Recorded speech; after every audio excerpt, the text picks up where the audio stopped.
Hello everyone, welcome to learn and fun commerce. मैं हूँ हीर, आपकी बिजनेस स्टडीज की एजुकेटर। भाई देखो, सब कुछ हमने अच्छे से कर लिया है, पूरा पेपर की तैयारी हो गई है। बट पेपर कैसे लिखें वो सब लोगों को बड़ा ही कंफ्यूजन होता है।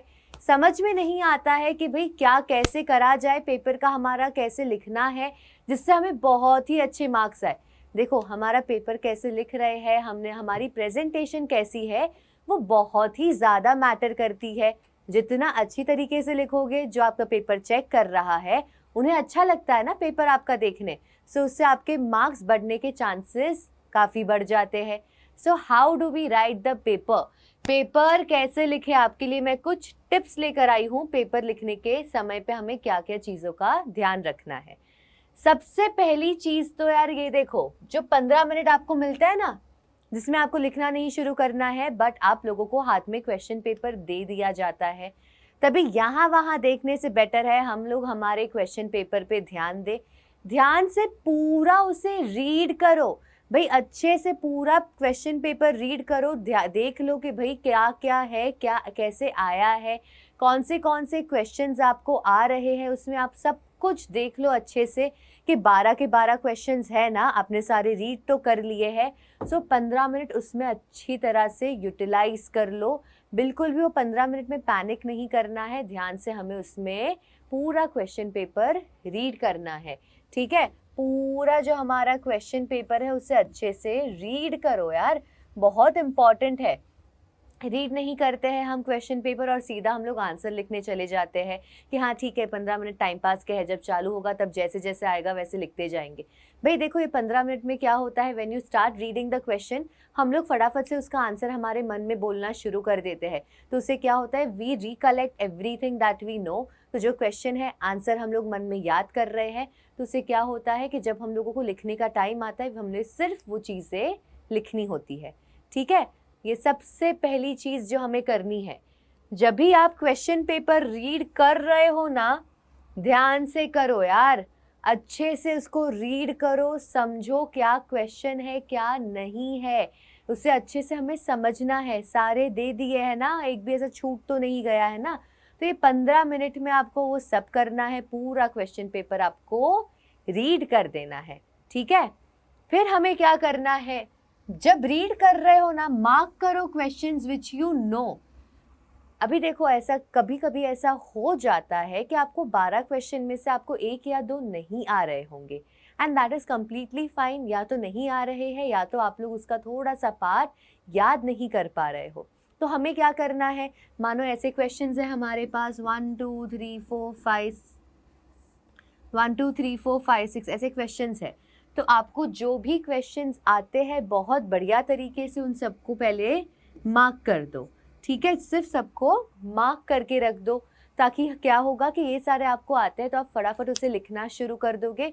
जो नहीं आता है उसके लिए हम एंड में देख लेंगे क्या करना है। फिलहाल क्या करना है, जो आता है वो लिखना शुरू कर दो। Why to waste our time? वरना पता है क्या करते हैं बच्चे, काफ़ी टाइम जो नहीं आता है उसी पे ऐसे लगे रहते हैं, लगे रहते हैं, लगे रहते हैं। क्यों भाई? जो आते हैं पहले उसे हमें अच्छे से मार्क कर देना है। फिर हमें क्या करना है बेटा, देखो जब आंसर शीट मिल जाती है, पॉइंट्स में लिखो यार आंसर को। आंसर को है ना पैराग्राफ में देखना। जब कोई भी इंसान उसे पैराग्राफ में देखता है ना, तो उसे वो रीड करने की जो इच्छा होती है वही मर जाती है। पैराग्राफ में कभी भी मत लिखो, लॉन्ग पैराग्राफ होते हैं तो कोई भी रीड नहीं करना चाहता है। तो उसकी वजह से क्या होगा, आपने अच्छा बढ़िया आंसर लिखा होगा, बट ऐसा पैराग्राफ देख के यार सोचेंगे अरे इतना कौन रीड करेगा। जो पॉइंट्स में होता है तो बहुत इजी पड़ता है, पॉइंट्स रीड करना is way easier than reading a paragraph. इसी वजह से तो यही दिक्कत आती है ना कि जब आपका बीएसटी का आप टेक्स्ट बुक खोलते हो आपको लगता है बहुत डिफिकल्ट है, क्योंकि सारा पैराग्राफ में है। बट जब मैं यहाँ पे आपको पॉइंट्स में दिखाती हूँ, it becomes very much easier for you to understand it, right?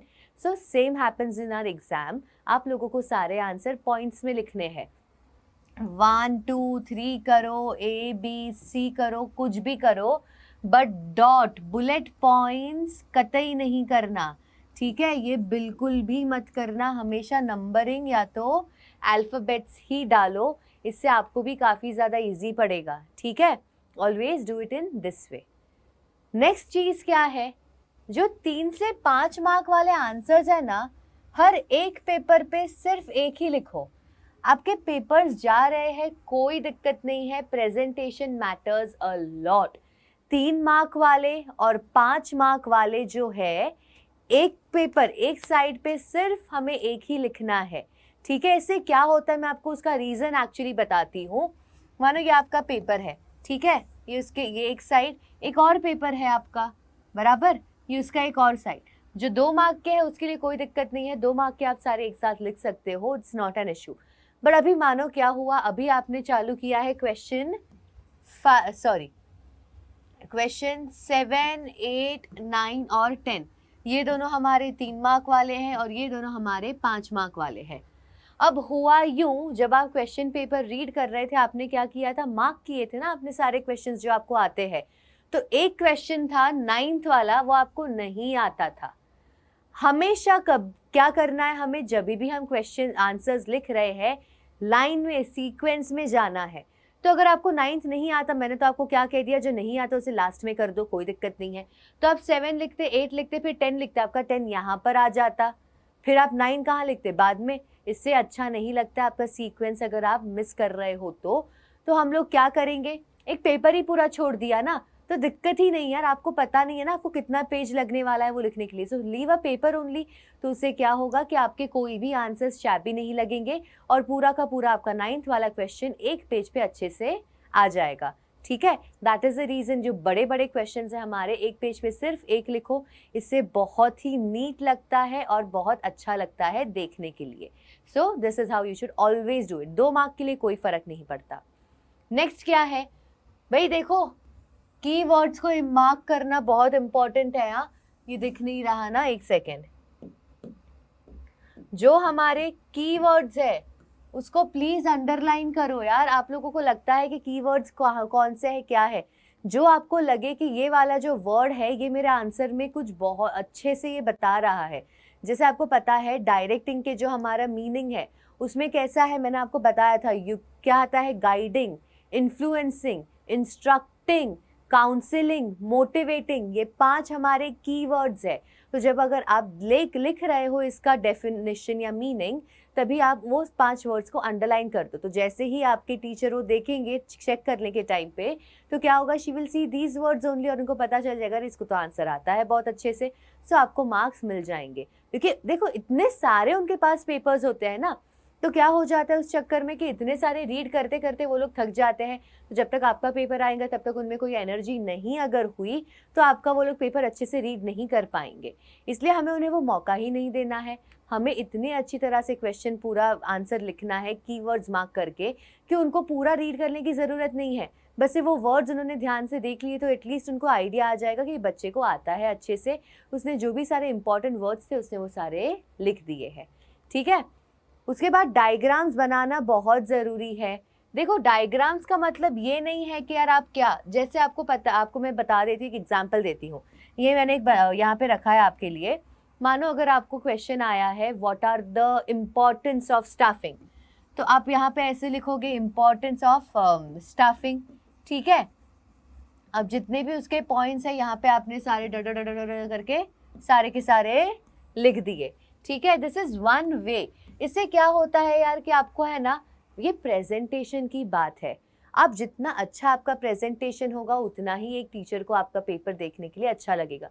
ये नहीं करते कोई दिक्कत नहीं आती थी, but presentation all these things help you to gain more marks. तो ऐसा हमेशा हमें डायग्राम बनाना है। ऑब्जेक्टिव्स है, ऐसे यहाँ पे ऑब्जेक्टिव्स लिख लो, और ज़रूरी थोड़ी है यही करना है। मैं आपको और थोड़े एग्जाम्पल्स दूंगी हम लोग कैसे कर सकते हैं। देखिए जैसे एक एग्जाम्पल आपके लिए ये बढ़िया है कि आप लोगों को अगर कुछ लिखना है तो एक गमला बना दो, उसमें बहुत सारी ऐसी पत्तियाँ बना दो, ठीक है। ये पत्तियाँ हमने बना दी, और अगर आपका क्वेश्चन आपको पूछा है चलो लिखो आपके फंक्शंस ऑफ स्टॉक एक्सचेंज, तो आप यहाँ पे लिखोगे यहाँ फंक्शंस ऑफ स्टॉक एक्सचेंज, यहाँ लिख दिया, और उसके बाद यहाँ पे हमारे सारे ऐसे पॉइंट्स लिख दोगे आप।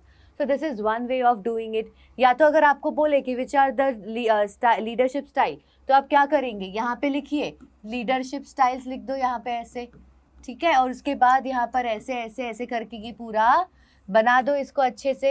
एक यहाँ लिखा, एक यहाँ लिखा और एक यहाँ लिखा। This is one way of doing it. उसके बाद डायग्राम्स और कहाँ कहाँ बनेंगे वो ध्यान से देख लो, ये तो मैंने एक आपको बता दिया। इसके बाद हमारा कहाँ पे डायग्राम आता है, जैसे मैं आपको पता है ये जो लीडरशिप स्टाइल मैंने ऐसे बताया, बट उसके साथ साथ जब आपको एक्सप्लेन करना है आप उसमें भी डायग्राम बना सकते हैं। कैसे बना सकते हैं, देखिए अगर आप लोग बात कर रहे हैं ऑटोक्रेटिक की, तो ये हमारा सुपीरियर है और यहाँ पर मेरे सारे के सारे सबऑर्डिनेट्स हैं, तो ये इन सबको सिर्फ इंस्ट्रक्शन दे रहा है ना, तो इसलिए मैं ऐसे डायग्राम बनाऊंगी। बाद में अगर मैं डेमोक्रेटिक की बात करूँ तो ये कौन है, मेरा सुपीरियर है और ये सारे हमारे सबऑर्डिनेट्स है। टू वे कम्युनिकेशन है, ये इनसे भी एडवाइस लेता है, तो यहाँ पे मेरे दोनों की तरफ एरो बन जाएंगे। और बाद में अगर मैं अपने लाइजोस्फीयर की बात कर रही हूँ तो यहाँ पर मेरे सारे के सारे, और इनफैक्ट यहाँ पे लोग एक दूसरे के साथ भी कम्युनिकेट करते हैं, ठीक है, तो यहाँ पे भी हम ऐसा बना सकते हैं। जबकि यहाँ पे अगर हम देखें कि मेरा ये कौन है, ये सारे मेरे सबऑर्डिनेट है और ये मेरा सुपीरियर है, ये लोग एक दूसरे में ही वार्तालाप कर रहे हैं और वो वहाँ पे साइड में मज़े कर रहे हैं, वो उनसे बात इनके लिए नहीं कुछ भी करते। तो ऐसे आपके पास तरीका है, आप बना सकते हैं डायग्राम्स। कम्युनिकेशन के जो सारे हमारे फॉर्मल और इनफॉर्मल है उसमें हमारे सारे ऑलरेडी डायग्राम्स दिए हुए हैं, तो आप वैसा बनाइएगा, ठीक है। तो ये सारी चीज़ें बहुत ही ज़्यादा मैटर करती है। उसके अलावा आप और कैसे बना सकते हैं, मानो आपको क्या कर दिया, आपने एक बड़ा सा सर्कल बना दिया, उसमें आपने सारे ऐसे पार्ट्स कर दिए। अब पार्ट्स करके आप हर एक में कुछ ना कुछ ऐसे जो भी है आपको लिखना है वो आप लिखते जाएंगे। So these are different ways of how you can do it. भाई देखो बहुत ही इंपॉर्टेंट है यार, आपका प्रेजेंटेशन कैसे आप कर रहे हो वो काफ़ी ज़्यादा मैटर करता है। जितना अच्छा आपका प्रेजेंटेशन होगा उतना ही ज़्यादा आपके मार्क्स मिलने के चांसेस हो जाते हैं।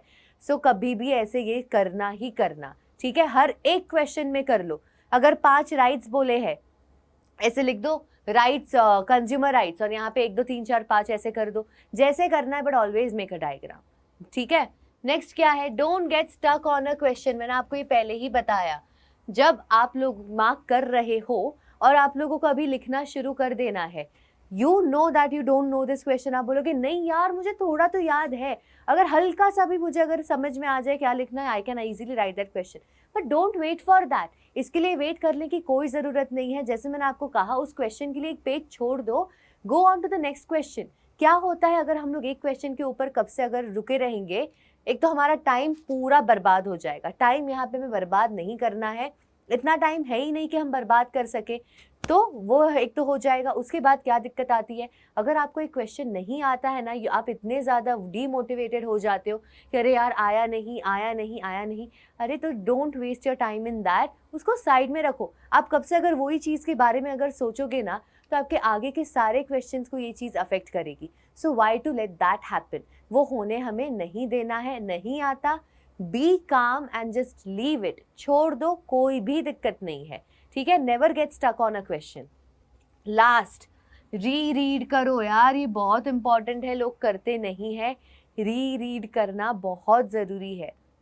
पेपर आपका आराम से 10 मिनट पहले ख़त्म हो ही जाएगा, ये पक्का कह रही हूँ मैं। 10 से 15 मिनट पहले आपका पेपर ख़त्म हो जाएगा। पेपर ख़त्म हो जाने के बाद वापस से एक बार पूरा रीड करो, चेक करो आपने सारे ही क्वेश्चंस अटेम्प्ट तो किए हैं। 12 क्वेश्चन है, 12 के 12 आपने कर दिए हैं या नहीं किए हैं, ये सारी चीज़ें देखो। क्या आपने सारी क्या कहते हैं सारे पॉइंट्स लिख दिए, हेड पॉइंट्स आपके सारे हो गए हैं, क्या आपने सारे कीवर्ड्स लिख दिए हैं इसमें, क्या आपने हर एक के लिए डायग्राम बनाया है। ये सारी चीज़ें आप लोगों को ध्यान में आएगी जब आप री रीड करोगे। अगर आप लोग नहीं करोगे तो क्या दिक्कत होगी, अगर आपने क्वेश्चन मिस कर दिया है, गया, you have no idea about it, फिर क्या और प्रॉब्लम हो जाएगी, कीवर्ड्स नहीं मार्क किए यार, नंबरिंग नहीं किया, पॉइंट्स में नहीं लिखा, तो आपके पास फिर टाइम नहीं रहेगा ये सब चीज़ें ठीक करने का। सो अगर री रीड करोगे तो आपके पास 15 मिनट जो है उसमें आप आराम से कर सकते हो। और कुछ चीज़ें जो मैं आपको बताना चाह रही हूँ इसके लिए, वो क्या है कि देखो कभी भी अगर आप आंसर लिख रहे हो, even though they have said a question, मानो एक क्वेश्चन है ऐसा, explain the 3 styles of leadership, तो इसका आप आंसर कैसे लिखेंगे, ध्यान से देखिए। तो इसका आंसर लिखने का तरीका क्या है, सबसे पहले अगर आपको बोला हो एक्सप्लेन कोई चीज़ को, सीधा मत चालू करो। एक प्रेजेंटेशन थिंग होता है, उसमें हम क्या करते हैं पता है, हमेशा जिसका भी हमें चीज़ पूछा है उसका पहले हम मीनिंग लिखते हैं। तो हम क्या करेंगे, सबसे पहले हम लीडरशिप का मीनिंग लिखेंगे। आपको बोला भले ही नहीं है बट आप लिखो, इससे क्या होता है, आपका प्रेजेंटेशन बहुत ही ज़्यादा अच्छा होता है। इसलिए लिख लो, बहुत अच्छा पड़ेगा आपको, ठीक है। तो सबसे पहले हम उसका मीनिंग लिख देंगे। उसके बाद मैंने आपको जैसे कहा था हम क्या करेंगे, हम बनाएंगे एक डायग्राम। आपको कैसे बनाना है आप वैसे बना दो। यहाँ पे हम लिखेंगे, यहाँ हम लिखेंगे लीडरशिप स्टाइल्स। अब आपको क्या करना है, आपको ऐसे करना है, आपको जैसे करना है आप करो, उसमें कोई भी हर्ज नहीं है, बट डायग्राम ज़रूर बनाओ। और यहाँ पे आप सारा लिख दो। अभी कौन से आएंगे, यहाँ पे आप लिखोगे ऑटोक्रेटिक, यहाँ लिखोगे आप डेमोक्रेटिक, फिर आप लिखोगे लाइजेस्फेयर, ठीक है। ऐसे पूरा सिर्फ लिख दो। ये इसको करने में आपको 1 से 2 मिनट लगेंगे, उससे ज़्यादा नहीं लगने वाला है, बड़ा फटाफट हो जाता है। इसके बाद यू कैन आराम से right everything that you know. और एक रीज़न आपको बताऊं ये करने का क्या होता है, कभी कभी है ना, हमारे जब हम आंसर लिख रहे होते हैं स्टार्टिंग में सारे हेड पॉइंट्स हमारे दिमाग में होते हैं। This has happened with me. Starting में सारे हेड पॉइंट्स मेरे दिमाग में होते तो मैं फटाफट से उसको लिख देती हूँ, क्योंकि फिर क्या होता है जब मैं आंसर लिखने जा रही हूँ ना, आई एम लाइक अरे एक भूल गई। So what can I do is, मैं सिर्फ यहाँ पे फटाफट से देख लिया कौन से मैंने हेड पॉइंट्स लिखे थे, तो उससे मैं फटाफट से मेरा आंसर, मैं रुकूंगी नहीं, I won't get stuck somewhere, ठीक है। तो ये जो सारी छोटी छोटी चीज़ें हैं वो हम लोगों को बहुत ध्यान से करनी है। पेपर अच्छे से रीड करना है, देखना है भाई क्या पूछा है उसके हिसाब से हमें आंसर लिखना है। सारे हेड पॉइंट्स अच्छे से करके जाना। आप लोग डायग्राम्स बनाओ, जो आपको 15 मिनट का टाइम है उसको बढ़िया तरीके से यूटिलाइज करो। एक क्वेश्चन नहीं आता कोई दिक्कत नहीं है, उसको फिलहाल के लिए जाने दो, it's not an issue at all, ठीक है। ये कुछ चीज़ें आप लोग बड़ा ही ध्यान से कीजिएगा, ओके। आई होप आप लोगों का एग्ज़ाम बहुत ही ज़्यादा अच्छे से जाए। All the best to everyone from my side. आपके साथ मैं कल जब आप पेपर दे के आओगे तो आप लोगों को 1 बजे लाइव क्लास में मैं मिलूंगी, जिसमें मैं आपके साथ आपका पेपर भी सॉल्व करने वाली हूँ। तो आप लोगों को कोई टेंशन ही नहीं कि यार गलत था सही था, आपके दिमाग में वो चीज़ ही नहीं रहेगी। So I will see you all for the next class. All the best everyone, अच्छे से कीजिएगा, बिल्कुल भी टेंशन नहीं लेनी है हमें, ठीक है। बाय।